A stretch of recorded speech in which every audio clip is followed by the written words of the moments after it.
out, man. You guys got together, played some tunes last night. Whole bunch of tunes. When did you find time to put all that together? Over at Vinny's merch table. That's literally where we put it together. My merch table. In the green room. Serious. We put it together in the green room. We just did rehearse. Parts in the green room. Yeah. Put up. It's the merch table, too. Oh, yeah. That's how we did it. That's how rock and rollers. That's how we rehearse. And I told Dave, when I poke you with the drumstick, that parts come out. And that was serious. Really? We're playing. It was literally right here. The stage is so small.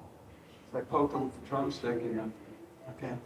You both went to the drum solo in War Pigs and did sit out. I'm like, all right, come out. Several times. Poke me again, come back in. He felt like he was in prison. So originally, you guys were only going to do like a handful of songs, and then man, you jammed it like almost a full entire set. Everybody loved it. How did you guys come up with the songs that you guys were going to do? Well, somebody said we were going to get paid a whole bunch of bonuses if we played more than 2 songs. Yes, Monopoly pieces from McDonald's. Oh, yeah. They're expired, but you still get paid bonuses. I've got fresh. I don't know, where'd the songs come from? Well, we had a little text. Well, it's funny. James hit me, and he said, hey, the promoter called and asked me to play. He goes, would you play bass? I said, sure. And he says, then we'll get Vinny. I'm like, okay, did you ask Vinny? He goes, no, but we'll get Vinny, right? Sorry. And he said, maybe we can get Richie. So we learned a couple of Ramones songs just in case. We had to learn it. We all know them because we're fans of each other's work. I mean, it's the truth of the matter. We're all fans of this stuff, so it comes easy. We have these same records in the record collection as well. And when we got here, we obviously, how about for the Battle of the Bands, by the way, right? Give a hand for everybody who's been prepared. That was the real reason we were here, was to hear them and weigh in our critique, and us jumping up and just goofing off was just kind of a bonus. That was just kind of a fun thing. We walked up and we said, look, we'll play Stand Up and Shout and Holy Diver, and then, it's getting late, we'll call it a night. It was 9:30, it was getting late. So, and then we ended up, once we were up here, we just kept going. He calls Mob Rules, and then he calls War Pigs, and then I call Breaking the Law. He called Breaking the Law, but I couldn't remember how it started. It's like, hey, how does it start? And he went, da, da, da, da, da. And then I still didn't remember. So I just played. You did a great job, though. Dude, every single one of you did, and I want to tell you what, the sheer enjoyment and amazement in these people's eyes that were here last night. I get up today, and my entire feed is these guys and everybody going, I think I'm dreaming. I can't believe I witnessed this. I mean, pure fandom, man. So thank you guys. That was me. That was me. Oh, right on. Well, I'm going to unfriend you. Richie just came back from South America, yeah, Richie? Yeah. Yeah. Well, yeah, see. You were you there promoting something? New album? Or just getting out there and rock and rolling? It's touring. The usual touring. Right on. It's nuts, It was great being down there during the World Cup too. So. You get to see the games live? Yeah. Everywhere you go, and it's not a big deal here. It's huge. Yeah. It's hard to experience that. Well, any of you guys going out soon? Richie just came back. I'm sure he's going to take some back. It's funny, speaking to Richie and I were talking about South America, there was always a big kind of victory lap for Megadeth. We first went down there in 1991, we played Rock in Rio, and then we went down there on our kind of first real tour of 1994, and they said there's 4 bands. There's the Rolling Stones, U2, the Ramones, and Megadeth. That were the sort of holy grail, the 4 kind of figureheads of rock and roll down there. And what Richie said, it's true. You can't even imagine what it's like down there. The sort of Beatlemania, walking down the street, like literally old ladies coming up to us and asking for autographs. We couldn't get arrested at the Walmart here, but down there we're heroes. And it's really something that we're lucky. Some of our bands, we've been able to have that kind of fan glory. That is so cool, man. Very cool. We got some questions for these legends. So, of all the, you were talking about being fans of each other's work. So, what is your favorite song outside of ones that you performed with your own bands, like that have inspired you? You know, for me, we played some of them last night. You know, the Mob Rules album, the Heaven and Hell album when that came out, certainly early Sabbath. You know, Rocket to Russia was my first Ramones record that I heard. That's what got me on the Ramones train.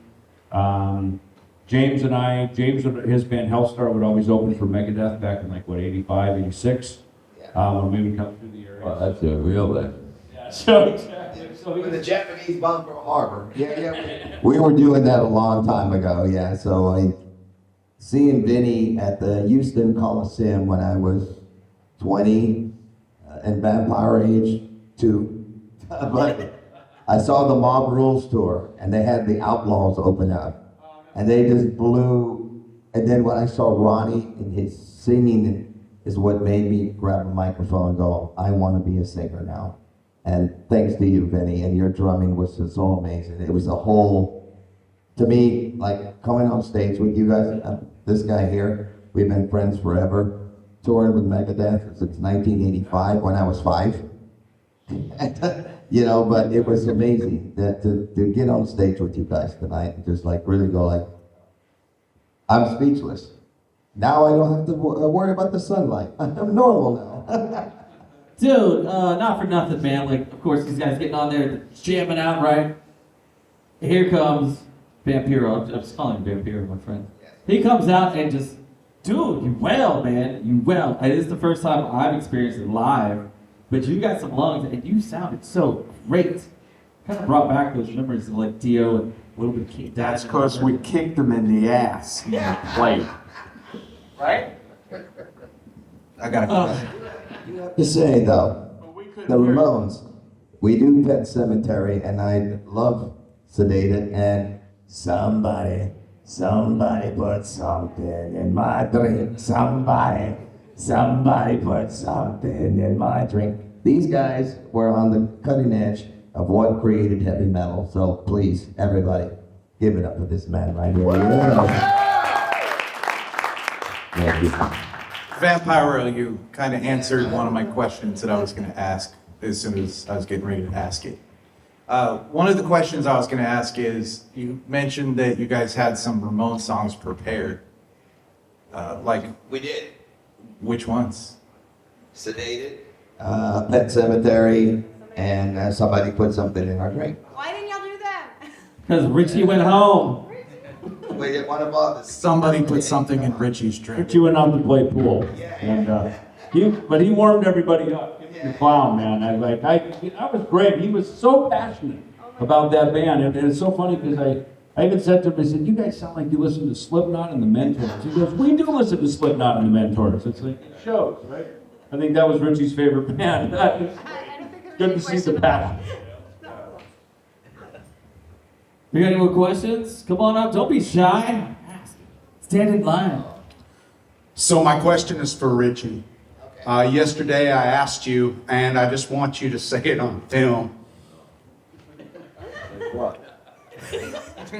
So I asked you about the song you wrote, Somebody Put Something in a Drink.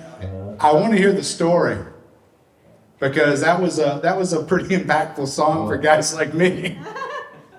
When I first moved to New York City, I'm from Jersey, so we didn't have any money, and they used to go to clubs. People would get up to dance, go to the bathroom, we'd steal the drinks. That's how we drank. And we do that all the time. One time I started feeling, a little weird. I started to get scared. It was spiked with LSD. Later realized, but it's one thing to know when you do take the drug, but it's another thing, when you don't know. You're like, holy shit, right, it was a hospital. I don't know. And then finally, I realized what it was, and then enjoyed the rest of the evening.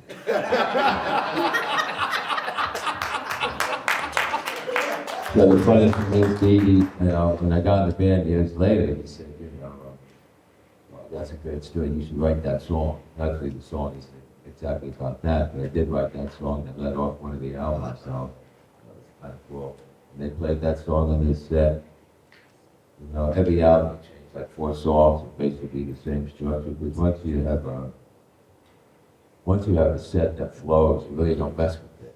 I mean, I've tried moving things around a million times, and nothing works. It has to flow. And you have these 1 or 2, 3 spots that you add to the songs from the record, and everything else stays the same. And they kept that in their show, in the last show, so I think that's kind of cool. So, that's it. Beautiful, thank you. Good luck. Dude, these like VH1 behind the music storyteller things reminds me of a story that you have that your brother stole from you. And I love that. It's about your mother's recipe. This is great. When I So rock and was, roll. okay, when I was 16, I hooked up with John Lennon, and we were managed by the Record Plant Studios in New York City, and we had a rehearsal room up there.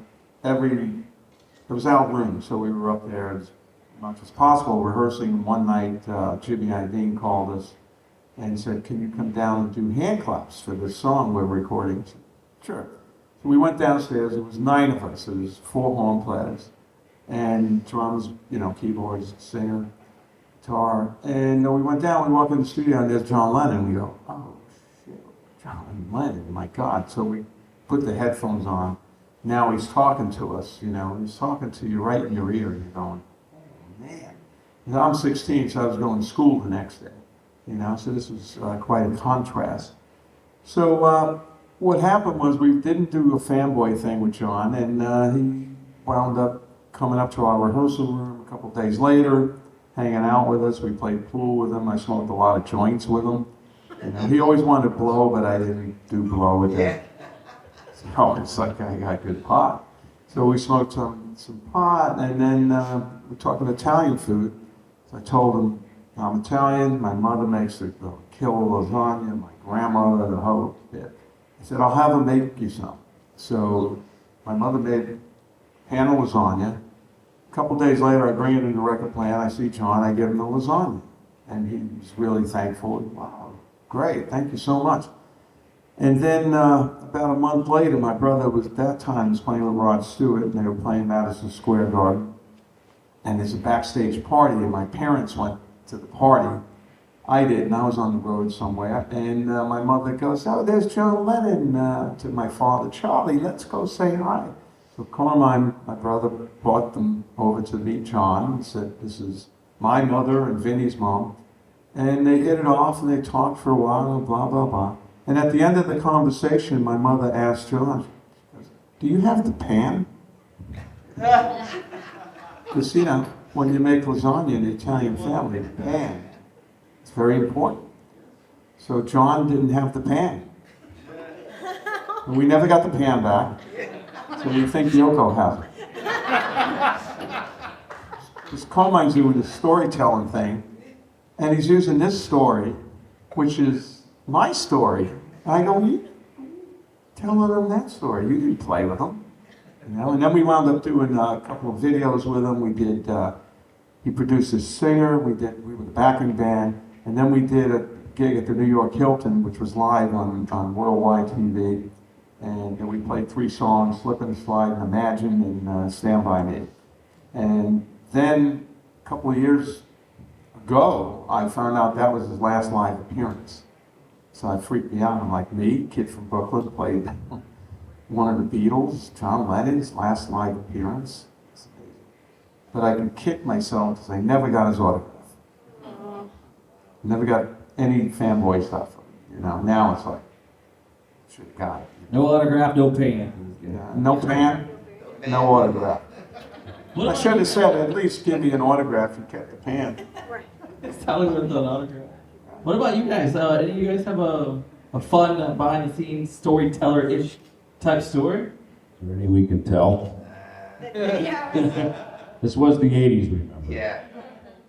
My only thing is that when I was a kid, very young vampire kid, in 1967, I was in the 3rd grade, and I had an older brother, so I'm the youngest, I'm the baby of the family, the baby vampire.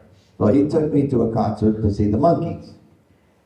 And the Monkees, you know, yeah, they were very popular, and all these girls were screaming, hollering, da da da da da. What we didn't know is the opening act was Jimi Hendrix. For the monkeys? Yes, and so years later, I'm going like, no wonder why I'm all screwed up. They put some acid in my Coca-Cola. I mean, that, yeah. So I actually got to see Jimi Hendrix, and I didn't know that. I was 8 years old, and opening up for the Monkees, and the Houston Coliseum.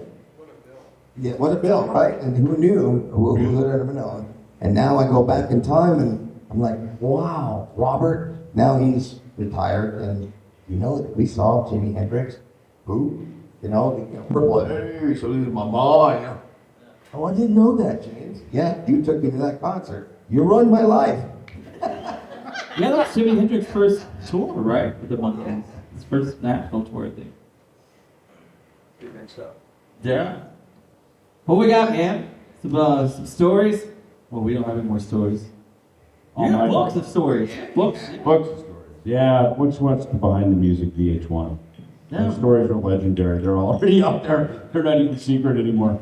But I gotta, you know, it's funny, Vinny, you told me a story, and probably some of it not for public consumption, but I love the story when you came into Dio, you came in with Ronnie, you talked about, right? Because Tom, Geezer and Tony and Ronnie, everybody kind of had their own managers, right? And you came in with Ronnie, and I love the story. I think you told me you guys were at the record plant in LA, and Geezer took 2 weeks to get bass tone to get Mob Rules out, which I thought that's some of the best bass tone ever, and one of my favorite Sabbath records. Back then, the record budgets were really big, and it was Black Sabbath, and they didn't pay attention to the record budget. So we go to Record Plant Studios, and at that time, that was a popular studio, probably like $300 a day, average price of those places. And we got the drum set up, and I think we got a drum sound. Martin Birch was producing, and then trying to get a bass sound, and it just wasn't happening. It sounded good to me after 3 days. And this went on for 2 weeks. So the bass sound on that album probably cost over $25,000. And they were never satisfied. Then one day, yeah, I don't know what they did, but it sounded good. And that's the bass sound from there. It took 2 weeks to get a bass sound. Love that. That's a great story. These days, you could do a whole album or two. $25,000. On an iPhone. Did it ever take you 2 weeks to get a bass sound on one of your records? No. Usually it takes me about 2 or 3 hours, right? Plug and play. You know, kind of what we did last night, right? Is walk up to the amp, get rid of all the crap around it, plug in. Because really, for me, I want my hands to hit the notes into the amp to your ears, you know, with nothing in between. I hate effects. That's awesome. I don't like any of that stuff. Because ultimately, I think you pay to hear the personality, you pay to hear the person play. So that's. We got any more questions? Jack, come on up. Okay, I got another one, and I'm really short. So my question's actually for Richie. So I was a big punk rock Ramones fan, and I used to argue over the Ramones and the Clash, and which was more punk rock. So did the Ramones feel like as one of the Ramones, did y'all feel like that there was a competition between you and the Clash at the time? No? Completely different band. The Clash were political. They just got all that kind of stuff. And Ramones wrote funny lyrics. And, you know, it was more like the Sex Pistols who was first. But when they first went to England and played, they snuck like, you know, Johnny Rotten in there in the back window. So they really didn't have the band together yet. So the Ramones were definitely first as far as that goes. But Thank you. Cool. Anybody else? Oh, we got one of those clown people from last night. yeah, right, there he is. That's one of them. We got some members of, we got a member of Sabbath who played last night as well. Yeah. In the crowd, being silent, asking 0 questions. Appreciate that. Love you too. So last night, you guys sound great. So what was the thoughts after that about possible collaboration in the future? Great question. Well, Well, if you recorded it, you have a live album in the can. You can- That's true. yeah. I can put that out on Conroe Records, by the There way. you go. There it is, right there. Live, yeah. I can't believe we fit on the stage now. And Richie in the front. I mean, there's no. Richie warmed the whole thing up. He got everybody How fucking you fit in pumped. the front there, Richie? It's like- Richie was so punk rock last night. Very pumped up. Yeah. Got us in the mood to play. I was like, yeah, okay, now we're talking. We got rock and roll in the room here. So as I'm gonna say, man, give it up for these legends. They're here, James, Richie, and Vinny. Go visit them at their booths. And give it up for Chris. Yeah. Chris. Merry Christmas, Happy New Year. Thank you guys so much.